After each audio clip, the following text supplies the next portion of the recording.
In 2016, during the Brexit referendum, a 52 to 48% split led Google searches to reveal that the next day, the most popular questions in Britain were "What is Brexit?" and "What is the EU?" Mainstream newspapers even wondered, did Britons know what they were doing? After almost a 4-year honeymoon period, Britain officially left the European Union on January 31, 2020. But who are the real losers and winners from this split? What's the deal with the fishing business? And why are some money folks and banks in the US throwing a party? Plus, what's cooking in the UK's manufacturing industry? All these big questions are on our discussion menu for the video. But before moving forward, we would like you to subscribe to the channel for more updates. Let's begin with what happened post-Brexit. When both groups declared their trade deal on December 24, 2020, government folks, business leaders, and regular people felt relieved. This meant they escaped the worst possibility, a no-deal Brexit when the UK would have left the EU without a trade agreement. But, just like any deal, some folks benefit while others have a harder time. Brexit brought challenges for both the British and EU economies. They had new rules to follow and felt unsure because some issues weren't solved. When the deal was revealed, the British pound went up a bit, approximately 0.47% against the US dollar and 0.46% against the Japanese yen. However, the markets had already thought about how much Brexit might cost the UK's economy. They kind of expected even the bad outcome. This wasn't exactly a super happy time. It was more like markets getting a little better after expecting really bad news. People think it will take quite a while for the UK markets to get better from the negative effects of Brexit. The COVID-19 pandemic hit the economy and trade between the UK and the EU pretty hard. This means figuring out how much Brexit really affected different parts of the UK economy can be tough. Even so, we can still talk about which areas might feel Brexit more or less. Speaking of the winners, the overall result shows that not many parties have truly benefited from Brexit, and not all of them are located within the United Kingdom. Certain manufacturers, like those in the automobile industry, heavily rely on parts from various regions around the world to complete their products. The need to meet specific origin requirements for products to qualify as either British or EU goods forced some manufacturers to make alterations.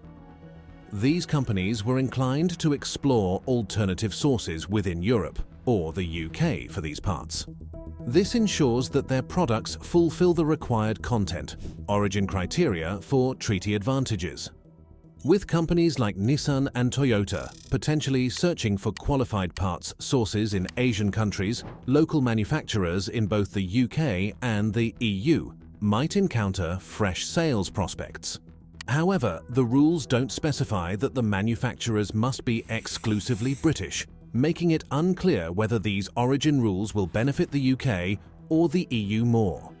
Moreover, the loss of unrestricted entry to the EU market led London-based banks to ponder establishing new branches or offices in the region to sustain their operations.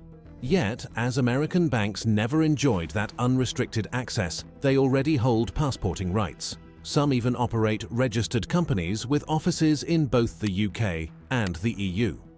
This scenario puts financial services firms based in the UK at a disadvantage until they can fully reintegrate into the EU markets.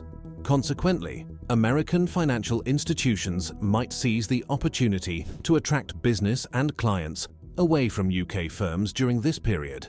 On the other hand, talking of the losers, Brexit undeniably affects the connections between the UK and the EU in various sectors, creating new administrative and regulatory challenges. Fresh demands like local licenses, visas, border checks, and moving employees, among other obligations, impact businesses across the board, ranging from agriculture to finance. Many parts of the economy found themselves ill-prepared for these new rules and are worried about the expenses tied to compliance. Even though the UK fishing industry only contributes around 0.1% to the nation's economy, discussions concerning it were among the major roadblocks in achieving a trade agreement. At first glance, the trade deal appears to favour the UK fishing sector. As stated by the UK government, quotas for British fishermen will increase over 5 years by a figure equivalent to 25% of the value of the EU's fishing yield in UK waters, estimated at around £146 million. However, labelling this as a complete triumph overlooks two significant factors. Firstly, the UK fishing industry had anticipated greater concessions from the EU. Representatives from the industry argue that the deal can't be deemed successful due to its relatively modest gains, which fall far short of the promises made to them during the pro-Brexit campaign. The second factor is that a large portion of seafood caught in the UK is exported to the EU. The new non-tariff barriers that emerged after Brexit have created significant challenges, especially for those exporting perishable goods. Another affected party is the food and agriculture sector. Rules and border checks influencing the movement of agricultural products in and out of the EU and the UK present challenges for various entities. This encompasses farmers, distributors, supermarket chains, restaurants, and consumers.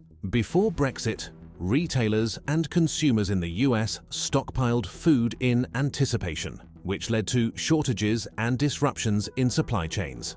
This situation sparked concerns about panic buying, given that the UK depends on the EU for fresh food deliveries during the winter.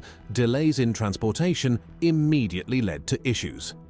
Scottish exporters expressed frustration over delays in shipping fresh seafood due to border checks in both Scotland and France. Sainsbury's supermarkets attributed their need to find alternative sources of goods to the new and intricate arrangements that affected Ireland. Tesco supermarkets also faced shortages, resulting in empty shelves. However, it's important to note that challenges in supply chain and logistics extend beyond agriculture and impact all industries. Manufacturing faces its own set of challenges. The manufacturing sector is also grappling with logistical hurdles in the realm of modern manufacturing, where intricate supply chains extend across different countries. Even barriers that don't involve tariffs can make the process of making things much more complicated. Before the deal was even settled, leading companies in industries such as automobiles, aerospace, and industrial supplies had to trim their workforce and shut down facilities in the UK. Big names like Honda, Nissan, BMW, Toyota, and Jaguar Land Rover were among them. Panasonic and Sony had plans to shift their European headquarters from London to Amsterdam. Almost 2 years prior, a Dutch conglomerate, Philips, had closed its solitary UK factory. This agreement places substantial controls on goods moving between the EU and the UK. It sets rules that state products generally need to have over 50% of their content sourced locally to be eligible for the benefits of free trade and other perks from the deal. Larger manufacturers with intricate products incorporating components from various parts of the world will probably need to rethink where they get their supplies. Although this might eventually prove advantageous for specific local manufacturers, establishing rules of origin has loaded businesses in both regions with extensive administrative duties. These businesses hadn't fully prepared or carried out audits to determine where goods originated. This has emerged as one of the biggest obstacles to trade in the post-Brexit landscape. Just like the other sectors, travel and shipping face challenges due to Brexit. Flights between the EU and the UK had a grace period, but then rules tightened up. Only EU-owned airlines can fly between EU airports, with a few exceptions like UK airlines with mixed EU and UK owners. Moving people and goods got more complicated too. Travellers now need passports, and some people need visas for longer stays. For example, the EU only allowed 2,000 permits for 2021, when 10,000 were needed for UK freight trucks to drive on EU roads. There's a lot of paperwork for permits and border checks, and thousands of customs agents are needed each year. Clearly, there appear to be more losers than winners in the context of Brexit.